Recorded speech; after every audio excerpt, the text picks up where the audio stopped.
Ogni morte di papa, and welcome to Shift+F1, a podcast, not a papa-cast. Popcast. It's a me. The Popecast. We're pivoting Speedy race to Pope cars. coverage. Yeah. It is Italian for every death of the Pope, which is like saying once in a blue moon. Ah.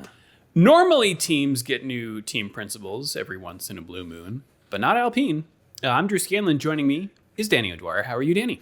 I'm great. I think that might be in, 308 episodes. That might be the first time you stumbled on the intro. So I'm personally. That's not true. That's definitely not true. Hey, look, man. It's like that bit in 300 where the Persian king gets an arrow across the face. Even gods bleed. Speaking of which, the godly Rob Zachney. How are you, Rob? Not bad. Excited to see what new he does with the new Pope Mobile. Think they're really going to nail the 2026 regs. But we'll see. Yeah, aerodynamics on that thing could be a bit better. It's true. It's that big old glass screen. It's a box. It's worse than my Jeep Wrangler. Hitting wind on a highway. I think it's got the wobble. Yeah. Oh my God. I had the death wobble one time. Did you? Oh, I did. Not in my one, but I was renting. I did like a Hertz rent-a-buy thing because that's how I got my Mustang, and I rented a Hertz ex-Hertz Wrangler, and I drove it out to Lodi and back to like hit the tires on it so I could make sure that it was okay. It was totally fine. And as I was taking my exit off the highway in Oakland, I got the death wobble on the way out, and it was. I knew about the death wobble, and that's half the reason I was testing this car. And it was still the scariest thing that has ever happened to me in a car. It was like, is this like a notorious Jeep thing? Yeah, they fixed it after that year, but it had been in it for like 5 or 6 years, and it was just because of the way. How intense is this wobble? It's like it's more intense than you want going like 60 miles an hour. You know what I mean? Like, yeah, it comes out of nowhere. And it's basically because the something to do with the drive shaft and the nature of the wheel alignment or whatever, that if there's a certain oscillation in the road, suddenly your steering wheel just starts going junk, junk, junk, junk, junk in both directions, and you're like holding on for dear life. And the only thing you can do is, slow down, basically. Or speed up. Either way, you got to change the harmonics. Yeah. What is it? Drive into the crash. Fly into the crash. You know what I mean? Well, I don't think that. Drew, you can check me on that. Is that what is that a flight school saying? Fly into the crash? All the way through the crash, I think is. Okay. Not fly into the. Don't fly into a crash. Yeah, just try not to. Drew's an expert on avionics, not just because he flies planes, but he's also 3 episodes into the rehearsal season 2, so he knows lot about. I know a lot about aviation safety. Yeah. If you're new to this podcast, a very warm welcome to you. And if you are new to Formula One itself, we recommend listening to our preseason primer episode, which assumes no prior F1 knowledge and explains how the sport works and who everybody is. So if you'd like to go back and listen to that, it's episode 298. Also, this show would not be possible without our audience at patreon.com/shiftf1, where every month we release ad-free versions of the podcast early. It's the second one I ate there. We release ad-free versions of the podcast early for patrons, along with bonus podcasts and videos that are exclusively for our patrons that cover racing documentaries and films, F1 video games, experiments with other racing series, and a lot of weird things. So if you would like to support the show and get access to all that fun stuff, head over to patreon.com/shiftf1 or click the link in the show notes. Danny, I think I'm going to have to edit this copy. Not racing films. Car-related films? Yeah, that's fair. That's fair. We have drifted far from the promised land of racing on numerous occasions. Ronin, not really a racing movie. I don't think we would say. I have my copy of Ronin here. Heck yeah. Rob suggested the Kino Lauber 4K edition, so I had it chipped over. I'm excited to watch all of the K. Jean Reno's face is never going to be so detailed. I'm very excited to check this out, as voted for by our patrons. Also, as a little bonus for our Media Pass patrons, every year I try and find whenever I'm in Europe, the Topps F1 cards, and I did get this special edition tin I'm showing to the YouTube folks right now, and I like to open up the card packs with them. You know the way like people do that on YouTube. They're like, just opening up Pokemon cards. Very for popular on hours. Twitch. Exactly. Also. Yeah. Yes, I imagine. So I like to do that. So who knows? Maybe I'll get a rare Checo Perez in there, or a shiny Daniel Ricciardo. Who knows? It's all of your old friends from For previous. that foil K-Mag. Exactly. Yes. Exactly. Can't wait. I'll be on the Discord trying to trade it with somebody in the schoolyard. But yes, massive thanks to all of our incredible title sponsors as well. Matt and Harmony, Deange, It's a Me Ferrario, Get Rich, O'Die Ryan, Agave ATX, Cyphers Training, Turf SCS, at Team Blackjack, Michael Maves, Cigarettes, Olivia Evans, TelemetryDeck.com, FTC, Drew Stewart, Bailey Foot, Jason Chadwick, Abraham Getchell, Bunny Fiend for FIA President. Well, Carlos Sainz Senior might have something to say about that. Snags, Alex Goucher, Max Voltar, Jeff Foster, Troy Stammer, William Rumpf, Lachlan the Maddened Man, Samurai Love Story, and Jason Kelly.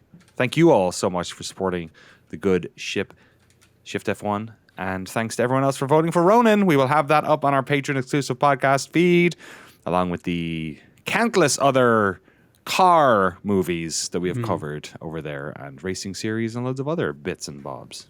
It's really great Bunny Fiend supports a number of other podcasts. Oh, they are a fiend. They certainly are. And it's really funny hearing like Will Smith over at the Tech Pod read out Bunny Fiend for FIA President and going like, what does FIA stand for?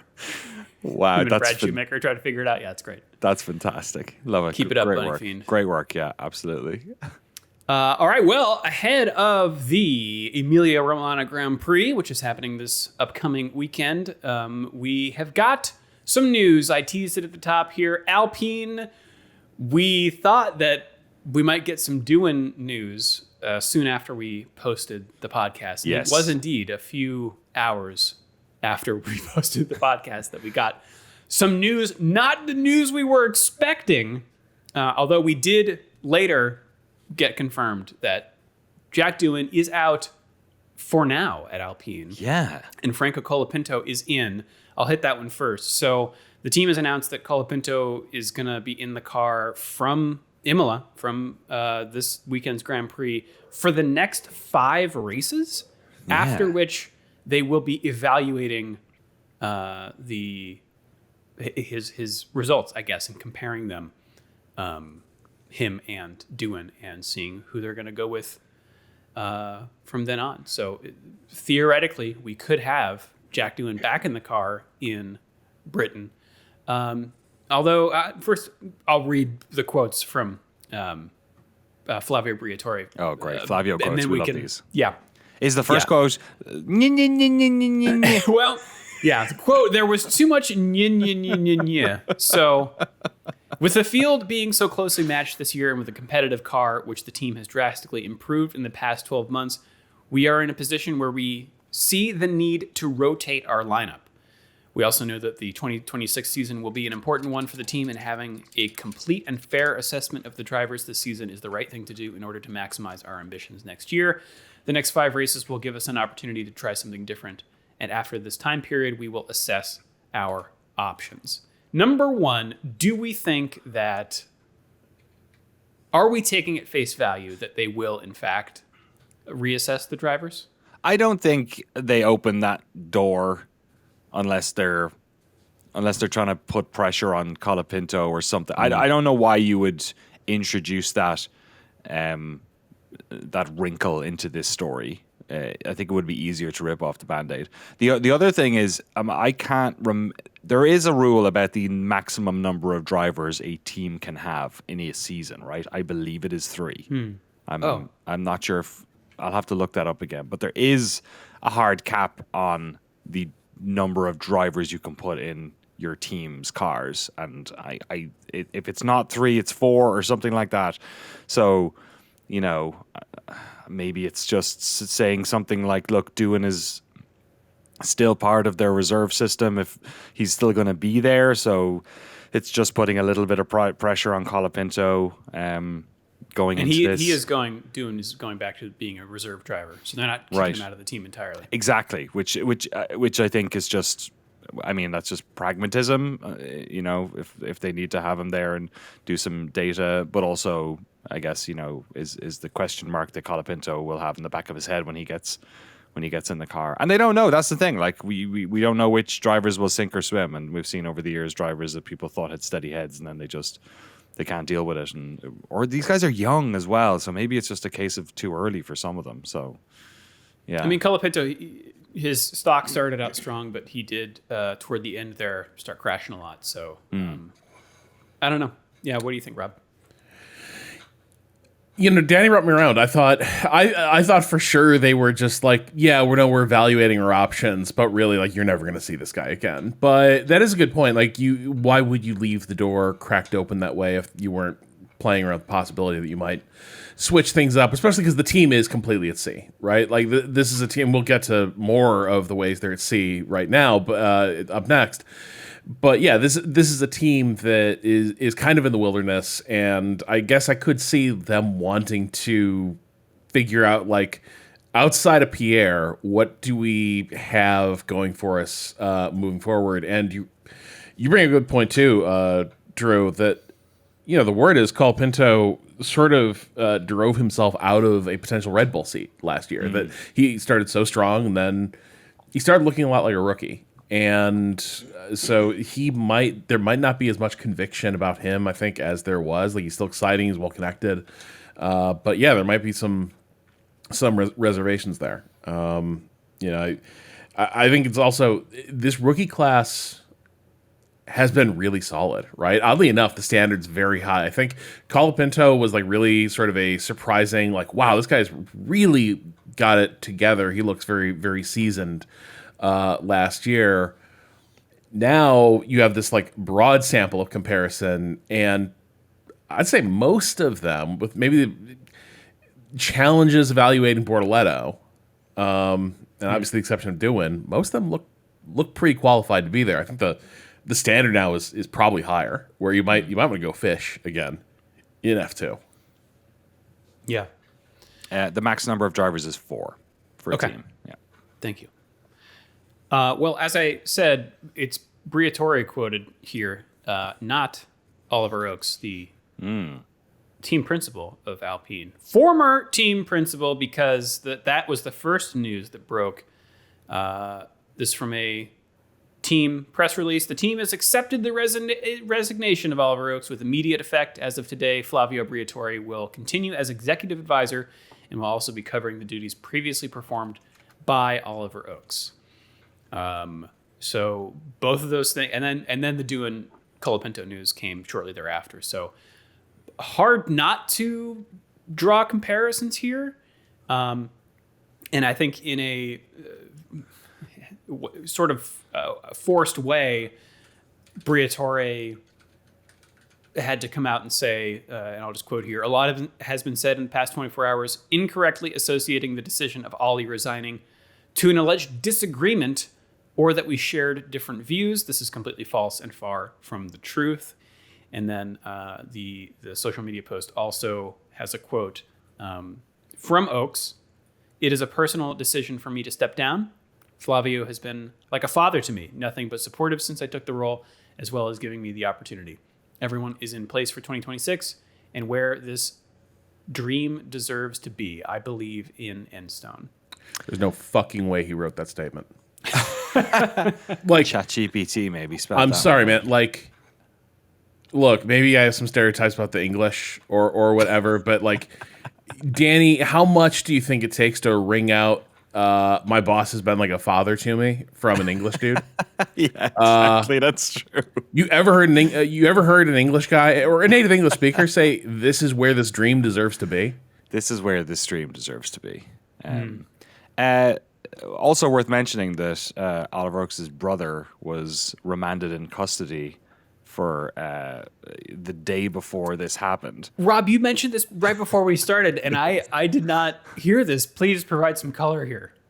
So, and this is the other part of like what is going on, because I think after this resignation, Oliver didn't return home to England. The word was people didn't know where he was exactly, and then it seems like he turned up in Dubai. Maybe that's it was a coincidence, but his brother was arrested at Silverstone, like right before this, in possession of a large amount of cash, according to a Sky Sports report. And he was charged with transferring criminal property. And so, to this a little context, Oliver Oakes has a background in karting and operating lower tier sporting teams, the high tech team. His brother William, I think, was like he had like an executive role at those teams, and we don't know whether Oliver's connected to this at all, but like William was involved in the business affairs of those teams. He was he's a director at High Tech. And yeah, he gets arrested for what sounds like a financial crime. And I've seen some reporting on this that suggests that some of this might have to do with like Russian interests. That the High Tech team had past connections to like the various Mazepin affiliated organizations, and as we're aware, like.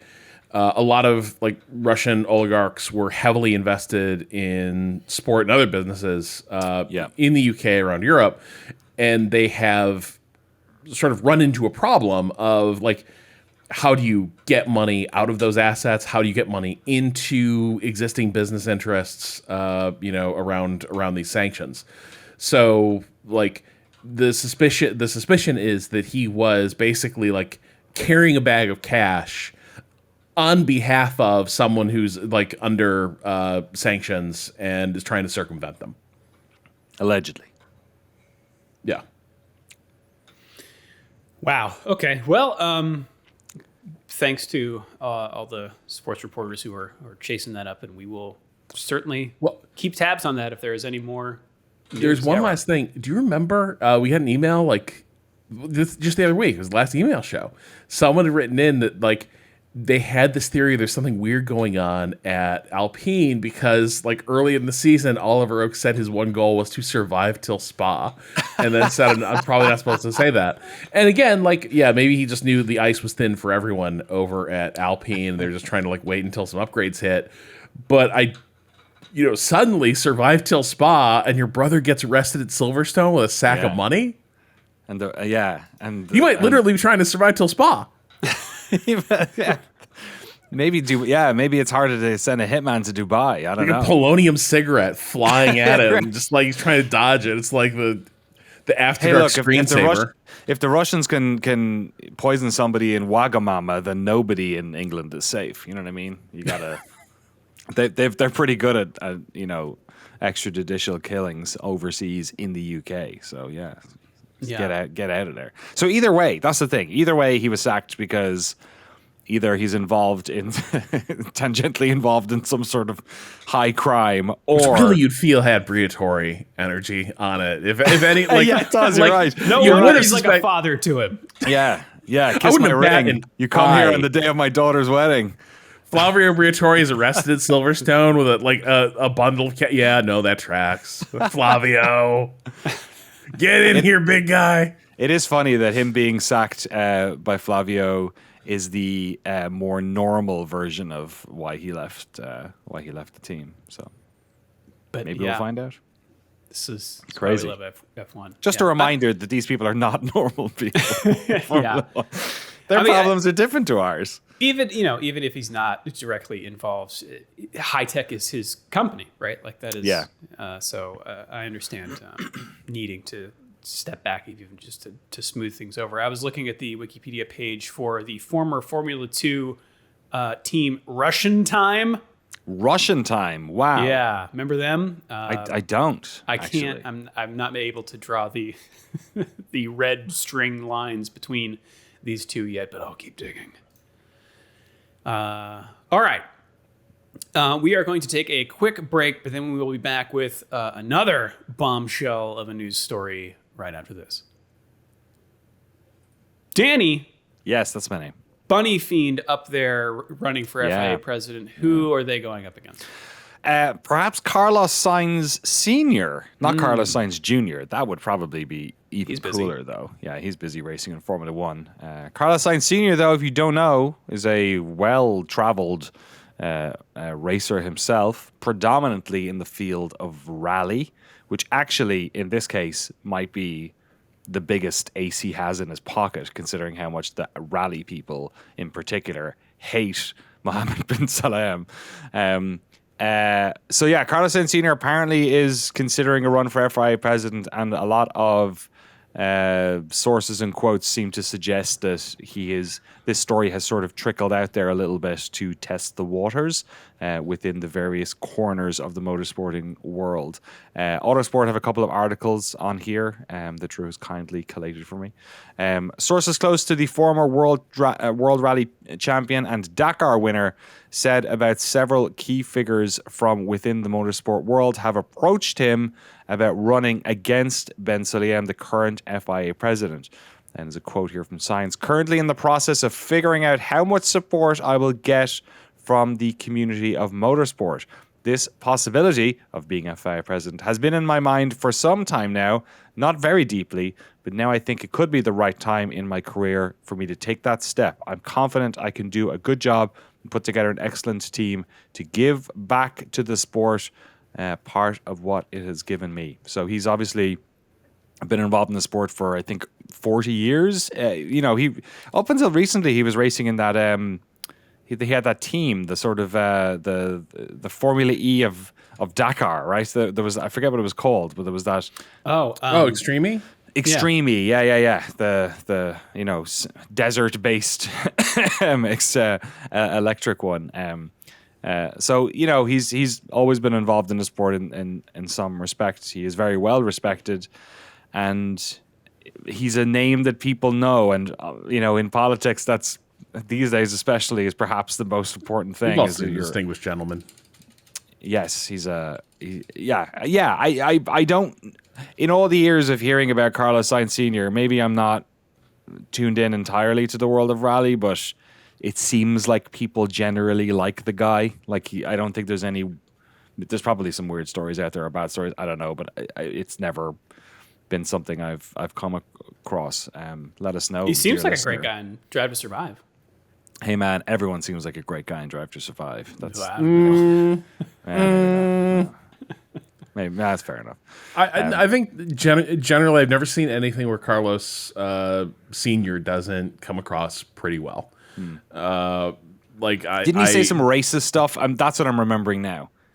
Didn't he say one I think time? You got to back that up. Yeah, you're right. I can't. Yeah, you're right. I can't. That's a stray that I really need to. Yeah, you're right.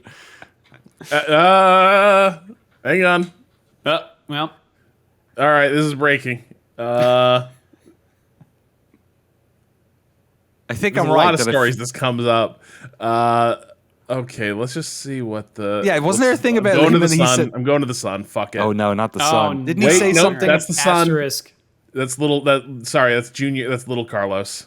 Okay. Apparently... Live Googling, folks. Yeah, it's not great. Who was the one that Hamilton was... Hamilton did PK. have... Oh, that was, sorry, that was PK. That's probably who I'm thinking of. Apologies. I did not... Okay, so hang on. No, Although, is. Oh no. Okay. Oh, no. Okay. Is there something? So, this is grain of salt. This is a Yahoo News story aggregated from somewhere. I don't know. But there's a few hits about this. His karting company posted a promo video that featured a character wearing blackface. Oh, that's yeah. Okay, Oh, yeah. So a couple of steps removed. That might be the. I doubt he's running the Twitter account for his karting company. No, and okay, this appears to be a very a nativity thing gone horribly wrong. Oh, is it a Zwarte Piet situation? Maybe It looks like a Three Kings, and they just imagined like what if one of yes. the kings was yeah. Well, yeah, one of the kings is from that they'd say like there was a North African because they came from three different. I don't think they nailed the assignment. Okay, no matter where, no matter where you say this king was from. Yeah, pretty bad. But yeah, also don't think you can really like say that that's a Carlos Senior thing. So no, it's not like a Nelson Piqué. I think that's what I think. I was getting my old European driver. Well, no, Piqué's not even European. I'm just gonna shut up. He'd love for you to think he is, though. Yes, exactly. Yeah, the ruling elite of Brazil like love to just be like, we have nothing to do with like indigenous South Americans. That's not Italian, us. We're practically Portuguese. Yeah, exactly. So yeah, I don't know, I have not come across much that like paints Carlos Senior in a bad light. Careful now. Other thing is that it kind of feels like everyone is trying to line up a can't miss candidate. Like, you notice that you're just not hearing about other people tossing their hat in the ring. I think this is this feels like one of those situations where everyone recognizes there is an emergency and you need a non-controversial, someone everyone can get behind that will just like take this guy down in a clean shot. You can't split the vote. This is Biden 2020. Get Bernie out of the way. We need to align behind the most. Well, it was certainly the theory with Biden 2020. Yes, exactly. Maybe the long game on that didn't play out so good. But I think you're right. Like, he's even a rally guy, just like Ben Sulayem is. Like, you just... Right. You could it's very easy to put these two next to each other and go like, listen, which one are you going to pick? Carlos Sainz probably loves cursing. You know? That's true. I wouldn't put it past him. Well, if you mentioned the Sun, we got one more news story here. Okay. We got some Daily Mail over here. Oh, geez. And only mention this because how dare you, sir. I feel like the Daily Mail and Christian Horner are in the same zone. Circle of Hell, I believe. Yeah. The Daily Mail and a German outlet, OE24. Red Bull Baben Christian Horner vor dem Aus. What's a Baben? Is that manager? I'm not sure. Baben. There's two articles here collated by racefans.net. Basically rumors that Christian Horner is going to be fired. And I feel like this is just a natural course of it's physics, right? Like the good team starts doing bad and everyone looks at the leader. So who knows how much to put behind that. That's a source. Helmut Marko. Here's the I'm starting to have my issues with Horner, but there's very little to suggest he's not the greatest team principal of like modern F1, like multiple dominant eras, built the team from scratch. Like, and who knows, maybe like, when Dietrich was alive and managing the, competing interest between him and Helmut, maybe that was like all a weird alchemy of like, a team of rivals type situation, even though I hate that phrase. I hate that book. But this is one of those moments you need to like step back and chill a little bit, because it's like, what was it, 2 years ago? The car won every race, basically. Like, this is unless you truly think the entire thing was just due to Adrian Newey, and that without Adrian Newey there, like, there's no more like magic fairy dust to sprinkle over the team, and the whole thing just be rebooted, or Christian has like lost his touch, and there's a lot of like internal conflict of the team. He's lost respect. I don't know, but to me, it does feel like there's down periods in F1. Good God, get a grip. Yeah, like this is one of those in every sport, right? Like, you can't be on top forever. But the difference is, I don't like sacking the gaffer. Right? That makes sense, because sometimes you just need to like change the energy in a locker room. Like the team just like stops responding to a guy. Like you just need some new element. This is not. He's not the field captain for a football team. You know what I mean? He's like, an F1 organization is a major like industrial R&D project that also like does 20-some flyaway events a year. I think it is a complicated job, and I don't think good principles grow on trees. And certainly not ones with this experience. So yeah, this to me feels like either further game of cans shit over at Red Bull, or it is that there's been more fallout that we don't know about since Christian landed in the hot water last year. Yeah. All right. Well, stay tuned. That is it for the news. Danny, do you want to take us to Imola? Imola. Maybe you knew it as the San Marino Grand Prix for the good sort of 20-something years it was mostly called that. Maybe you know it as the Emilia-Romagna Grand Prix, as we've known it since 2020. But this track's actually been around since 1950, since the dawn of F1, but it didn't have a race in F1 until 1980. It was actually renamed the Autodromo Internazionale Enzo E. Dini Ferrari in 1988 as well. The original one, San Marino Grand Prix, it basically it was named after San Marino. It's not in San Marino. It's in the region of Emilia-Romagna, which is sort of between the Adriatic Sea and Tuscany. Beautiful part of Italy, very expensive place to live as well. But they named it after San Marino originally because there already was an Italian Grand Prix. Of course, there still is an Italian Grand Prix. And back then, every Grand Prix was named after the country it was in, essentially. So that's why it was named San Marino. But now it is named after the region of Italy in which it is actually located. 63 laps on this one, 4.91 kilometers. That's 3.05 miles. The track itself is sort of a classic. It's not particularly classic in terms of its build, I'm saying. And I guess to some degree it is a classic race, although unfortunately it is mostly remembered for the tragedy in 1994 where Roland Ratzenberger and Ayrton Senna both passed away in F1's, worst week, one of its worst weekends for death and injury. Rubens Barrichello having a horrific crash as well in practice, which meant so that kind of remarkable. He didn't get more injured, but he had such a bad concussion that he doesn't remember the week that all happened. Tamburello, the turn in which Senna passed away, had been a sort of a problem turn for a while, and with the concrete barrier on the outside, and that's the biggest change that has happened to Imola over the years, is that that year, right after the Senna crash, they turned it into a sort of a left-right. It's not a hairpin. It's not a chicane, but they slowed down that corner pretty considerably after the straight.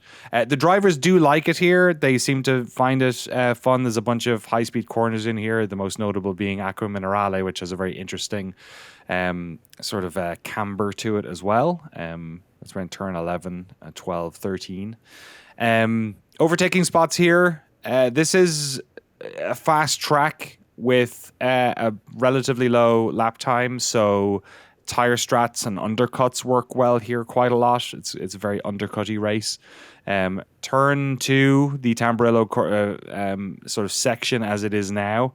It's really turn 1. The first turn on this track is just a kink that's in the start-finish straight. That is the sort of main overtaking spot. We saw Russell and Bottas have a particularly tasty collision here a number of years ago. And last year's race was I'm interested in what Drew's form book says, because last year was very tire strategy heavy, but it did end with a great sort of Lando chasing Max on fresher or better tires or just a better car. But Max did a great job of holding him off, not by overly defensive braking or anything like that, but just pure speed. He managed to keep out of DRS for the last 10 or so laps and snatch first place. So yeah, it's I don't, weather-wise, I think it's always, I don't remember rain here in a while. It always seems to be. This is the one that got completely rained out in 23. You're right. It was a flood. It was like yeah. So that's just more about my memory than anything else. It doesn't really rain here. And then there's like cut to photograph of the pits underwater. That might have been Coda. I forget. Yeah. What's the weather? Yeah, I'm interested in what the weather is like then as well. Yeah, well, I'll get to the weather, but yeah, let's do the form book first here. It's interesting. This is one of Max Verstappen's better tracks. He goes really well here, both in qualifying and the race. Interestingly, Red Bull does not overall. So The Checo drag. Really I guess so. flying here. Yeah. Other drivers that do well here: Norris, Sainz, Tsunoda. So that's interesting. Given that he's now in Red Bull, McLaren goes well here, and so does Williams. Let's see, Alex Albon though typically has not done super great here, nor has Alpine. So last 5 winners: Max Verstappen, Lewis Hamilton, and then in 2006, Michael Schumacher. Those are the last 5 races we've had here. I have rated this race. Let's see. I rated it a 2 in 24. It did not happen in 23, and I rated it a 1 in 22. So, boy. Has not been a super great race the past few years, in my opinion. Temperature, we're looking at on qualifying day, 69 degrees Fahrenheit, Nice. 21 Celsius, with a low chance of rain, 15% before qualifying time, dipping to 0. 15% also is what we've got for race day in terms of precipitation, and the weather only slightly warmer, 22 Celsius or 72 Fahrenheit, with low wind across the weekend. Can I share just a weird special thing that I find fascinating about San Marino, even though this isn't really in San Marino? Please. So San Marino, a bit like Monaco, like an independent, like city-state within Italy, really interesting history, tried to stay neutral in World War II to like just not be occupied by the fascists, until the war came close. But the really funny thing is, and we don't like to talk about this because it like raises some uncomfortable truths about the Cold War and like how strong the commitment to democracy was. So San Marino elected a communist government right after World War II. Yeah.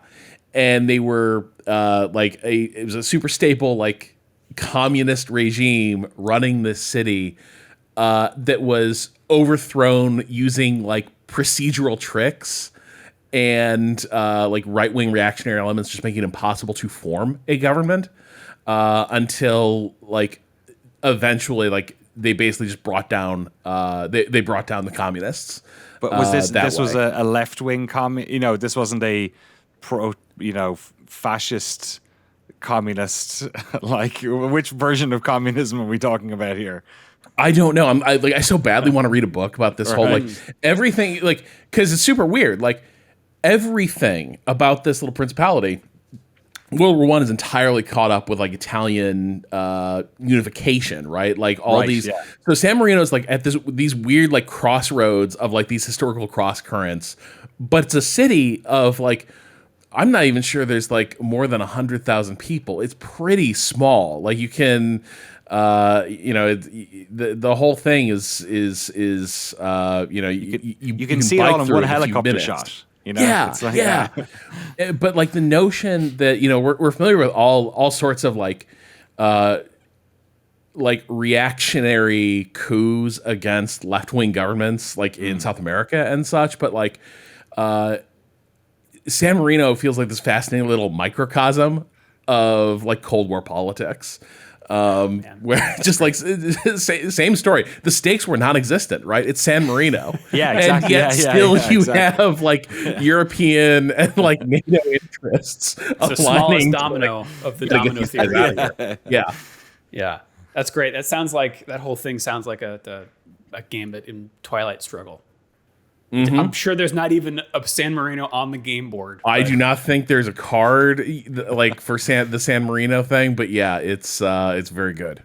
Oh man, my favorite board games. All right, drivers' championship standings. We've got Oscar Piastri in the lead by 16 points over Lando Norris, himself 16 points ahead of Max Verstappen. Wow. George Russell though is just 6 points behind Verstappen in fourth. Then we got a gap of 40 down to Leclerc.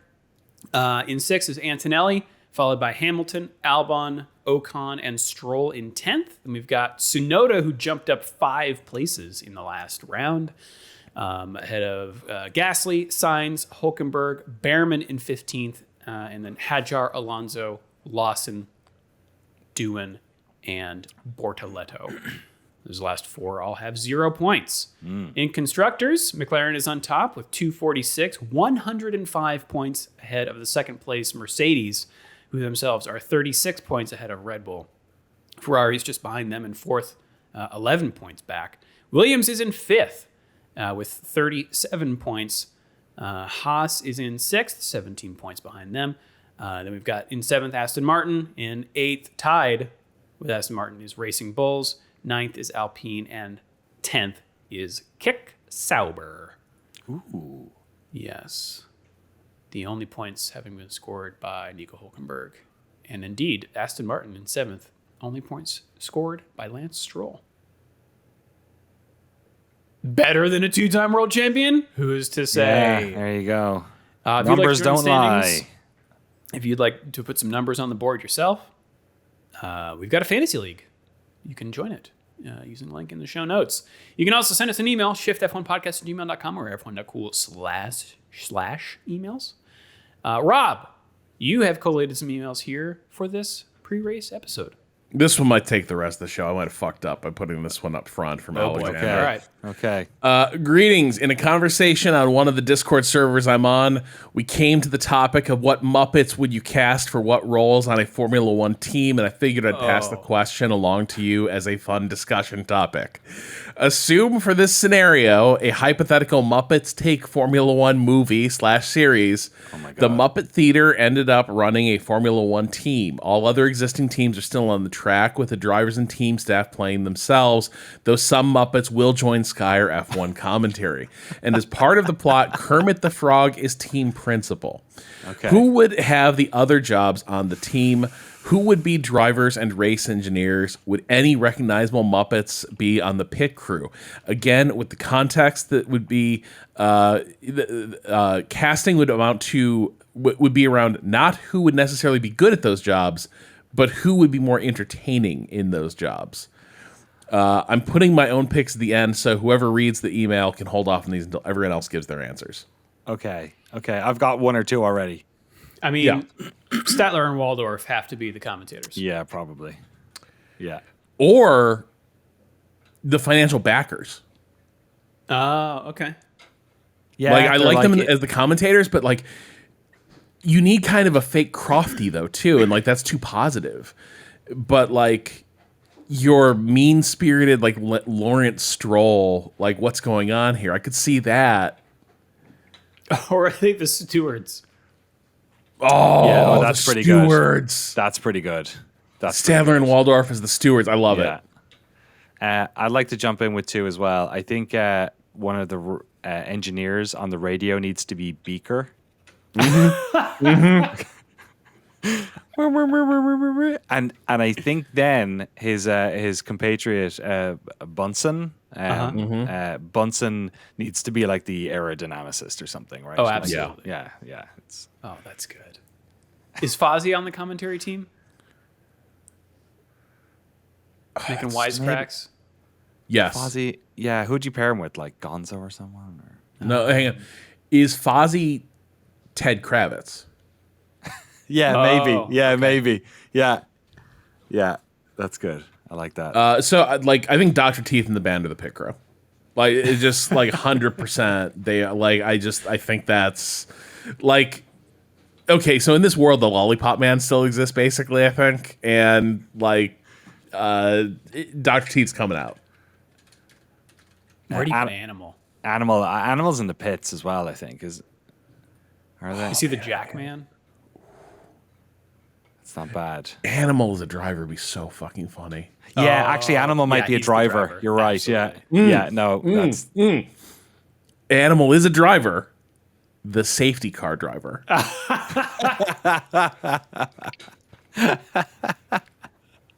that's pretty good. Yeah. That's pretty good. Is I'm trying to think. Is Sweetums Muppets or Sesame Street?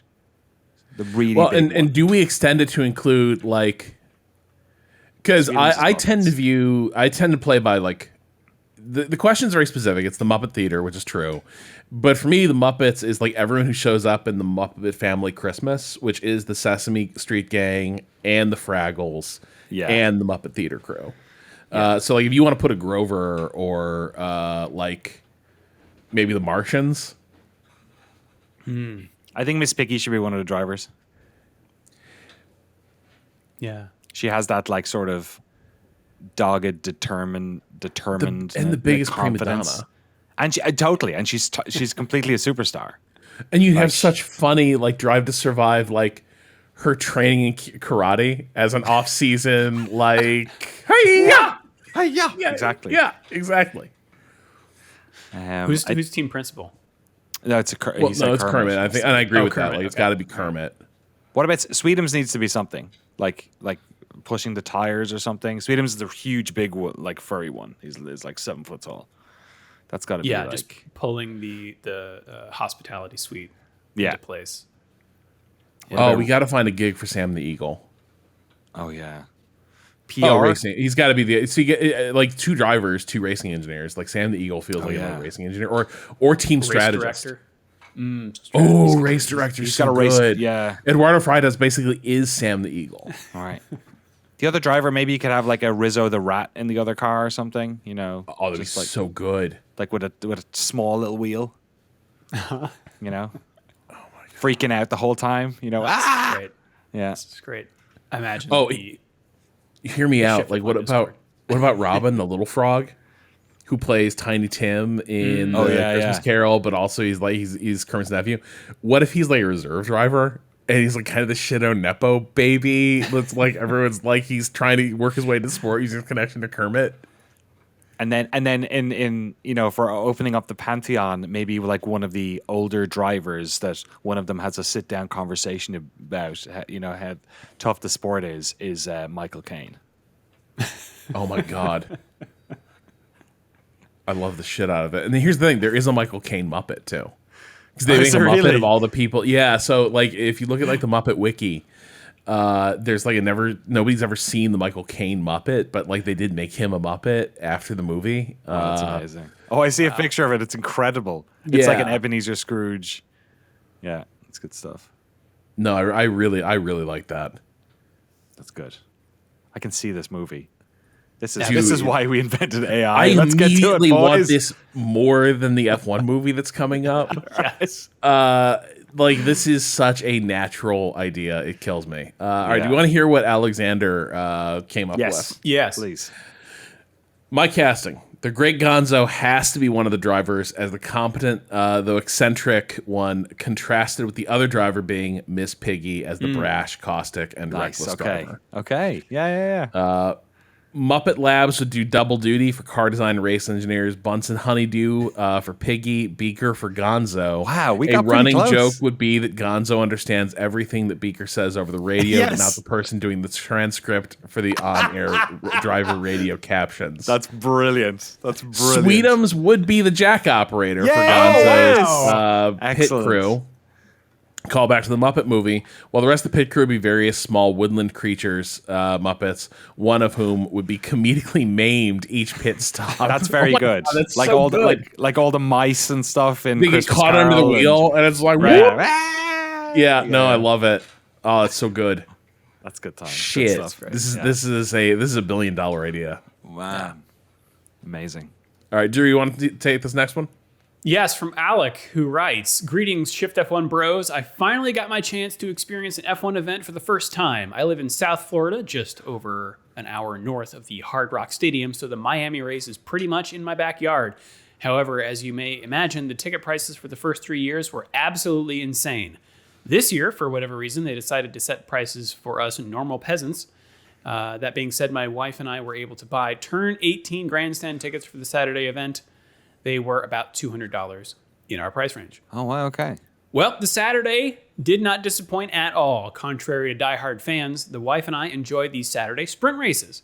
As you are aware, the weather turned out to be a big factor throughout the weekend. We got hit with the most Florida weather possible on Saturday. Mind you, it has not rained as much as it did on Saturday in months in southern Florida. So flow. Great. So it was only natural that we would get hit on F1 weekend. Shocking. I mean, you really timed it well. I think the sprint race was better than the race. We got it all on Saturday. Windy, rain, humidity, sunshine, and rain again. Main things you should know about the Miami Grand Prix. Number 1, parking was rough. You have to buy your parking in advance. The lot I was assigned to was 1.1 miles from the stadium. Oh, boy. If you don't like walking, you're in for a rude awakening. I thought there would be some kind of shuttle service from the lot to the stadium, but not the case. Lol. America. 2, be prepared for Florida. Listen, if you go to Florida, you got to wait in lines. You got to walk everywhere. Disney World is huge, although I guess they do have trams. 2, be prepared for Florida weather. Bring an extra shirt or maybe shoes, a small towel, and an umbrella/poncho because the weather will change in a snap. 3, everything is expensive. Merch, food, and everything in between has a crazy markup.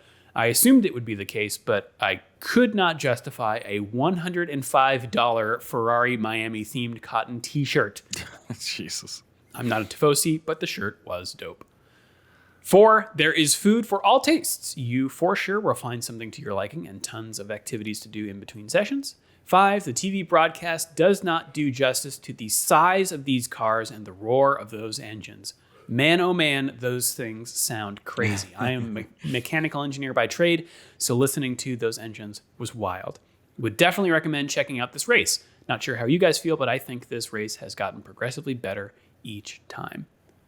From Alec. Nice. Excited to hear it. I was wondering what the situation was there because, it seems more accessible than a lot of other races. So it's a shame you have to park so far away and that unfortunately, they're racing in the parking lot. Yeah, exactly. That's naturally the most, exactly. the most convenient place. You're right. Park in the Dolphin Stadium. Yeah, I don't know. Yeah, next time bring a boat. You could park in the fake marina. You know what I mean? Yeah, that's great. Cool. Yeah, Thanks for sharing that. Yeah. It's great to know that.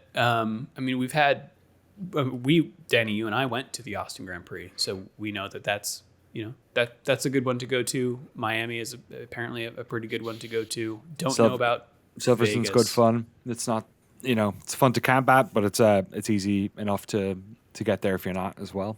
Yeah, just think about the U.S. Sorry. Yeah. Kind of whatever coast you're on or in the middle, you've got a race to go to. Yeah, Vegas is not. Yeah, Vegas is handy. I mean, if you've ever been to Vegas, you know that the airport is literally beside the strip, so it's ridiculously easy to get in from the airport. It's like a 5-minute drive. Yeah, I don't know what a viewing experience it is, but half the fun of being in Vegas, I bet, during the F1 race is just being there. Yeah, wasting all your money. Should I take the next email? Yes. Yeah. It seemed very Danny coded.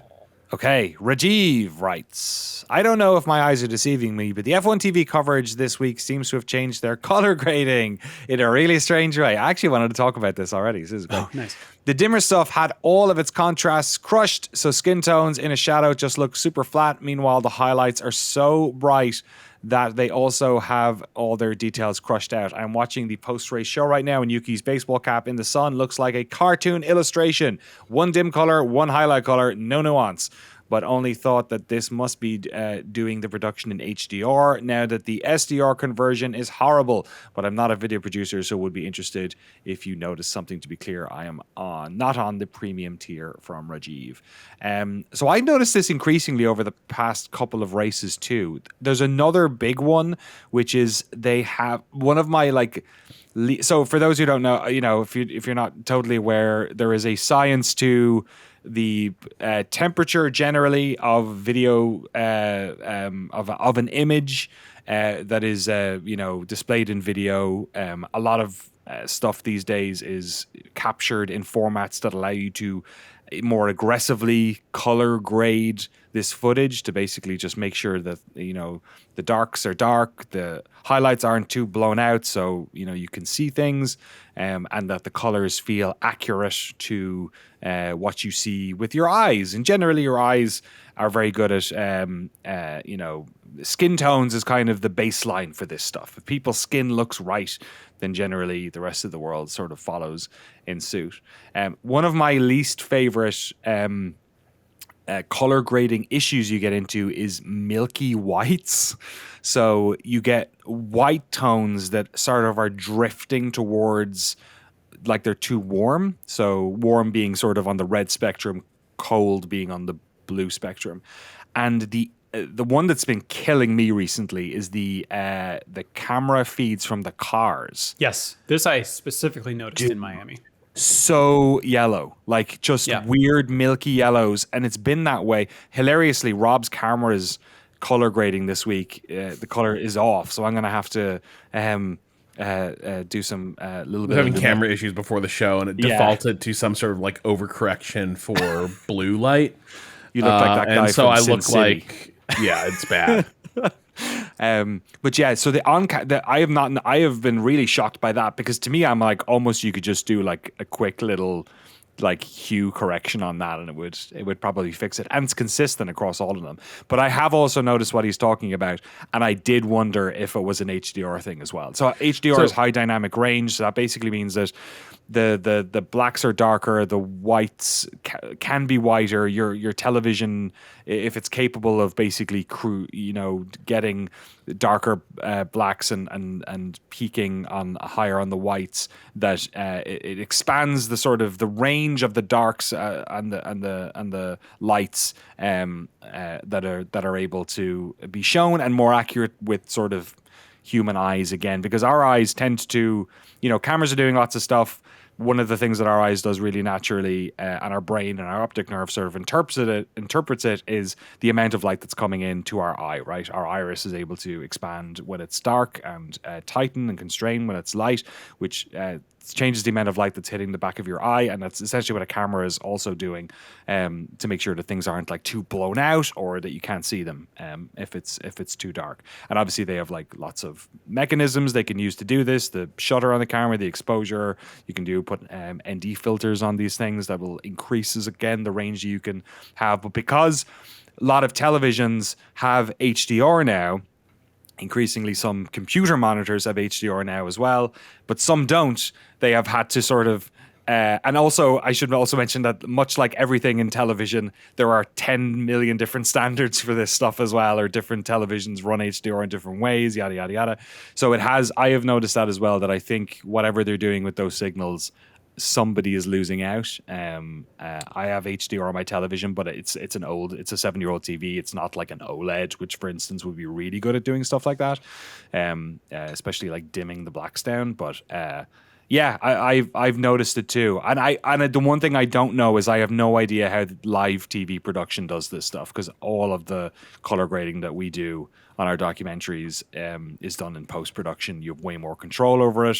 It's not happening in front of your eyes. So I don't actually know how they handle that stuff. But yeah, I have also noticed that the grading has been weird. And it wasn't before, because this isn't something I would have just noticed recently, It looks like, I actually thought Miami looked pretty good, but I'm watching through Apple TV, which defaults to and sort of brute forces Dolby Vision onto things, which sometimes I do not like, and there's some issues that sort of crop up with that as well, but usually it's pretty good. But it does sort of seem like it displayed at least the main feed pretty damn well, though, as you said, some of the cameras they cut to look like they're using completely different defaults, and they just don't have anything on the production side to sort of compensate for that. It's the hardest thing in multicam setups is consistency, because you can make anything. There's a range. Most people who watch this stuff don't care. You know what I mean? They only notice it when it's really bad. But the biggest problem is ensuring that all the cameras, especially when you're using different types of cameras, different lenses to a certain degree, but mostly the sensors on the cameras, that you're, trying to keep them consistent between a lot. I assume all the trackside cameras are literally the same cameras. Those big TV cameras as well, they cost like $200,000. They're fucking ridiculous, especially the ones with the big beefy lenses on them. But yeah, if you watch the what's it called, the pod camera, whatever it is, the camera on the top of those are like, if you want to know about color grading, watch those and see if you notice how yellow the whites are, how warm they are, and it super stands out. It's like yellow snow. Like I was really surprised, and it wasn't just last week. I've seen it. I think at least the past 3 races I've noticed it and been like, man, when are they going to change? When are they going to fix that? Or actually, what I was actually thinking was, as somebody who color grades a lot, I was like, does anyone even notice? Like, is it just me? Like, am I the only one and nobody cares? And, I'm still annoyed at like bad color grading I've done in a lot of our videos. I'm like, nobody notices. So in a way, it's kind of cool and terrifying to hear someone else has noticed. A fan writes, is it just me or did they do Russell dirty this year in the intro sequence? His arms out stance looked pretty slick when they put the walls on either side. Without them, he looks like complete goof pretending to be plain or something. I've seen this critique that like they're maybe leaning into the memes too hard. Does this person Maybe. know that it's a meme? They might not know that this is a very I don't know. They may not know. self-aware. Yeah, I mean, Fans may not know because yes, it is a reference to the walls, and now it is just the walls thing became so iconic. Like fans were asking him to do his insouciant little pose between the walls, and so this year they have him doing the pose without the walls, and he looks very silly. You also have Carlos Sainz like brushing his hair back because everyone talks about like how thick and like lustrous his hair is. So like, there's a lot in those. In the intro footage that is like the drivers that are willing to not take themselves super seriously will like have sort of a goofy meme-like pose they strike. But I do wonder if the Russell thing is getting a little bit played out. I love it, but I can see like maybe Russell and Russell fans would want him to be taken a little more seriously at this point. My favorite story about the original holding the walls thing was that it was like at the end of a long day and they had done a bunch of like, I think it was a race day as well or something. And he was just so tired that he just like, it was like they'd filmed maybe 20 minutes of this stuff already. And he was just like, had his hands out and they filmed it. And then he was like, that was the one they used. And then it became, you know, the sort of the T-pose as it's known, got used again here. I like it. I think he does look silly, but I just like that he doesn't take himself too seriously, you know?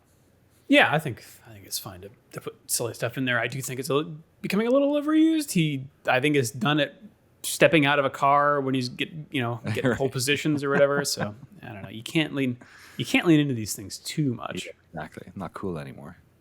Yeah. You want to do these last two, or we're getting kind of low on time? We can cut it off here if you like. Yeah, send us an email, shiftf1podcast@gmail.com or f1.cool/emails. You can also hit us up on the socials using the link in the show notes. That is us around the internet. You want to take it around the world, Danny? Let's race around the world.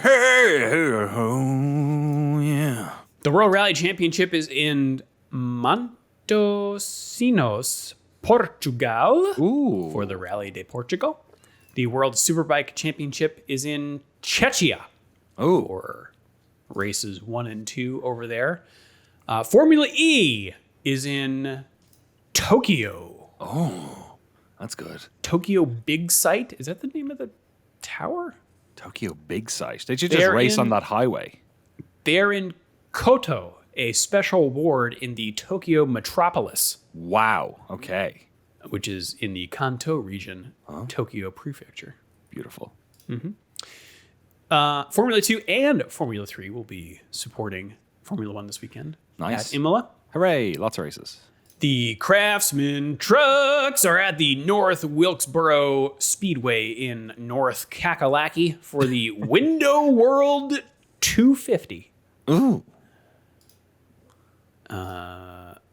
Get your windows here. Window World. Let's see. NHRA is in Elwood, IL for the Gerber Collision and Glass Route 66 Nationals. Terrific. We've got Super Formula at the Autopolis International Racing Course, located near Kamitsue Village in Oita Prefecture, 30 kilometers northeast of Kumamoto. And we got NASCAR. Also at North Wilkesboro for the NASCAR All-Star Open. Oh, fantastic. Yep. Bunch of old heads. Do people watch the All-Star race? Or is it like any other? Sorry, you continue. I want to tell you something at the end.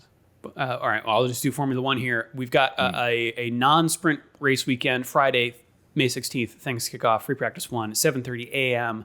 Eastern time on ESPN2, followed by free practice 2 at 11 a.m. Eastern, also on ESPN2. Saturday, May 17th, free practice 3 is at 6:30 a.m. Eastern on ESPN2, followed by qualifying at 10 a.m. Eastern on ESPN2. And the race, everyone, Sunday, May 18th, 9 a.m. Eastern on ESPN2. The Deuce making a clean sweep this weekend. Keep it tuned to The Deuce. The Deuce. Across the whole weekend. Yes, Danny. I got to run around Sonoma. I didn't drive it myself, but I got to be a passenger in a Shelby on a race weekend. Whoa, what? Yeah, this weekend. It was awesome. A buddy of mine was heading out there with his car, but he had some problem with his gasket, so he couldn't go. But we went anyway because one of his buddies was driving. And he has a Shelby GT, beautiful car. The sort of What era are we talking? It's new. It's like maybe 4 or 5 years old. Okay. I think it's a 2020. Gorgeous, like, yeah, super slick. Not race. This was not a street legal car. This was, all right. Sticky tires, race gear ratio, loud and proud. And To what degree did you feel like the Ford CEO in Ford versus Ferrari when Matt Damon gives him the gives him the ride? To what degree were you just like, oh, this is a different type of car? I think so. I didn't think about it the whole way there. I don't like roller coasters, but I love cars, and I'd been to Sonoma a couple of times for Lemons. We did a Shift+F1 meetup there at one stage for 24 Hour Lemons. I've camped out at NASCAR there. I went there with NASCAR with Drew as well. So I'm familiar with the track, and I've raced it in Sims and stuff. But I've always wanted to see what it was like. And but yeah, when he started going out, I was like, oh fuck, this is probably going to be pretty intense. And then, were you wearing a helmet? Oh yeah, I was strapped up. Wow, okay. 5-point harness. Like this was racing. Yeah. Okay. So like I am bet into this car. I've got my lid on. I've got gloves on. I know how to get out if anything happens. I'm on blood thinners at the moment because of this fucking blood clot I got, so I was like, just don't crash today. Like I'm at a stage where I really do not need to be in a crash. Okay, it's gonna be a bad time. Oh man, but you could be in the book. I don't think I'm that notable. Notable F1 podcaster. Yeah. So yeah, it was the first lap was like fuck, like just so fast. But it was mostly the braking zones. Like his car was just able to, like he aggressively went up, turn 1, that crazy hill, and then down into turn 2, or I guess it would be like 3 technically. He just like on the floor, power, brakes super late. The car just like, it was the G's going forward. We're just like, ooh, I was like, that's why you've that harness on. And then they take the carousel, so they don't go down, they don't do the NASCAR track around the outside. They do the carousel, which is this awesome downward sweeping left-hander that just goes for like 100 and like maybe 280 degrees or something, and then it comes up the other side. And then the S's was the craziest part. So right before the back straight, there are a bunch of high-speed turns, and the first time he came up to it, I was like, oh, I got to see. I'm like, how fast did they take these? And he was just going, and he wasn't braking. He was like going faster. He wasn't even lifting. And I was like, oh, they throw the car into this. And it was just like, jump left, jump right, up on the rumble strips, like, jump, like. Did you get that feeling of like, I don't know, must have been like when my parents were in the car when I was learning to drive, like, you gotta brake. You have to brake. Yeah. Well, I trusted him, right? Because he's done a bunch of this. Like this was also, I should mention, in the gold tier. So he was. Oh, so wow. It's the highest I think you can get without being. They had pro guys, and they had like some pretty crazy cars there that were like really really fast. Like I think we topped out at 120, but a lot of the other cars were going way faster. But like in the greens, they don't overtake, right? In the blues, you're allowed to overtake, but only on straights. This was full passing. You could do whatever you wanted. Okay. He was in the slow group because they were in the top tier, but. Like there were some really expensive hypercars, $200,000 car theirs that were in the fast group, who then started overtaking us. The blue flags came out. Like they said, it was actually really good. They set the slow group out first, and then the other group went. They held them obviously, and then kept them going. He said they often do it the other way around, but the problem then is that they just catch up with you really fast. He said this was actually way better. But we did like 8 or 9 laps, I think, in a row, and I swear to God, I was fine up until lap 4. So lap 2, I'm like, oh, now I know the braking zones, so I'm not so scared. But it's so, I'm like, I was fucking wrecked. Like the further it went on, I was like, I think my adrenaline went because when I got out of the car, my hands were shaking a bit. The problem was on lap 4, I started looking at his steering inputs because I was like, oh, I've got a lid on, right? So I have no peripheral vision. So I want to look at him and go, I wonder where's his oversteer? When is he, change? I can hear when he's changing gear, but like, how is he taking his hand off the thing? How intense is it on his wrists? So I watched on the 4th lap, I just started looking at him. And then my stomach did not like that. No. So about halfway through lap 4, I was like, "Oh, that was a bad idea." And I'm looking straight, and I'm like, "Don't get sick in the helmet." And for the next 4 or 5 laps, like by the last lap when he pulled off, I was like, "Thank fuck," because my stomach was. And I felt sick for like maybe 2 hours after, and I never get motion sick or car sick, never. And my mate Donald was saying like, oh yeah, just if you need to get sick, tap him on the leg or something. He'll pull off and then head out again. But yeah, it was awesome. It basically turned me off driving those types of cars because I'm like, I don't think I could do that. Although Donald was telling me, he said like, it's way worse when you're the passenger. He's like, it's like normal cars. Like if you're driving the car, when you're braking, you're in control of the unit. But when you're sitting there, you're just like, you're stuck basically. But it was really cool. And I just have even more respect for anyone who drives. Like it's so physical. Like after, a half dozen laps, I was just like, yeah. Even with power steering, just like your body, you can't, you fight the G-force no matter what. Yeah, exactly. You have to. Yeah. The only thing, the thing that saved me at a certain point was I just started pushing my head up to the roof. And it was locking my head a bit, and I was like, "Okay, that feels pretty good. Just keep it here a little bit," because the car, they're pretty small. Yeah, and it was cool. And as somebody who owned like the shittiest version of the Mustang you can own, the EcoBoost version of the soft top one, it was cool to be in the Big Brother. You know what I mean? It was like it looked very familiar, but sounded completely different, obviously. And then it was cool that the tires were super warm when I got out. I was feeling those and checking them out and stuff. It was a good time. That's awesome. Yeah, that's great. Anyway, should I read from the book? Please. On this day, in days of yore, March 14th, Murray... Oh, was that? May? Was it 14th? Oh, I was reading May the wrong 14th? one. Sorry, May 14th. Yeah, I was reading the wrong one. Great. Murray Walker has been synonymous with motor racing, and particularly Formula One, for longer than anyone can remember. On this day in 1949, Murray did his first Grand Prix commentary when the BBC asked... 1949? That is crazy. How is that true? Really? No, my man was old as fuck, existed. dude. Yeah, I guess. Remember, I mean, he was a tanker in World War II. Like, I mean, oh, God. Really? Yeah. Man, oh, wow. I guess he was really old when I was like a child. So yeah, you're right. Yeah. Crazy. When the BBC asked him to cover the second position at Stowe Corner at Silverstone for the British Grand Prix. 49. Oh, it was before Formula One. It must have just been. Yeah. He got the gig after impressing BBC bosses with his commentary at the Shelsley Walsh Hill Climb event in Worcestershire when he stepped in at the last minute to cover for his father. He obviously cut the mustard and was still there more than half a century later screaming inaccuracies at us. Sir Stirling Moss drove one of the great... shots fired.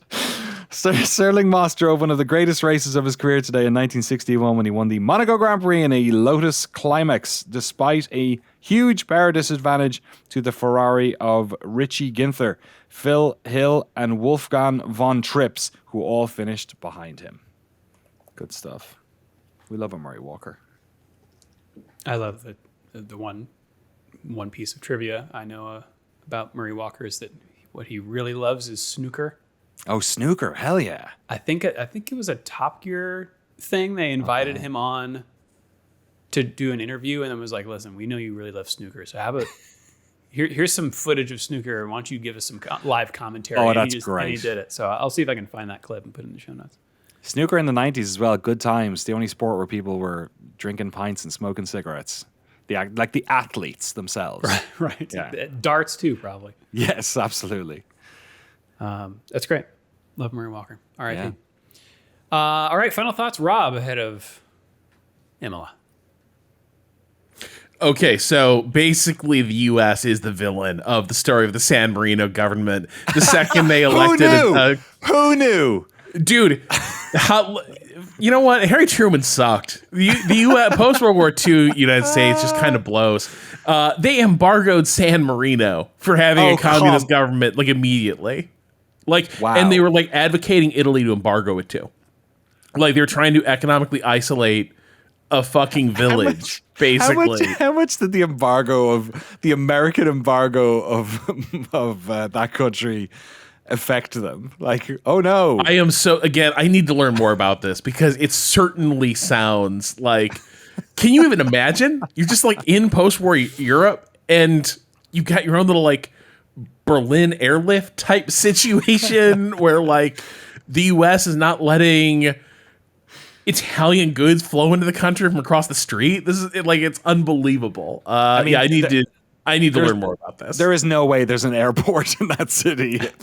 So if the Italians embargo them, that's essentially a siege. You got to load like an artillery shell full of pasta and deliver it that way. Just fire it into France. Yeah. And it's just like classic shit. Apparently, like the communist government was entirely all the laborers and like middle class people in the city, but traditionally San Marino had been run by an oligarchic like group of ruling families, and so those are the people who've been sort of plotting to like be restored to power for years. That's amazing. So another big epic liberalism win for the United States and the post-war order. Well, all 0.01 of our San Marino listeners, please write in. Final thoughts, Danny. Yeah, we'll see how good this race is, and if you prefer different city-states, don't worry. Monaco is a week later. Great. All right, well, if you would like to support the show and get access to all of our bonus episodes, the early ad-free version of the podcast, and the official Shift+F1 Discord, you could do so over at patreon.com/ShiftF1. Have a good race weekend, everyone. We will see you all next week.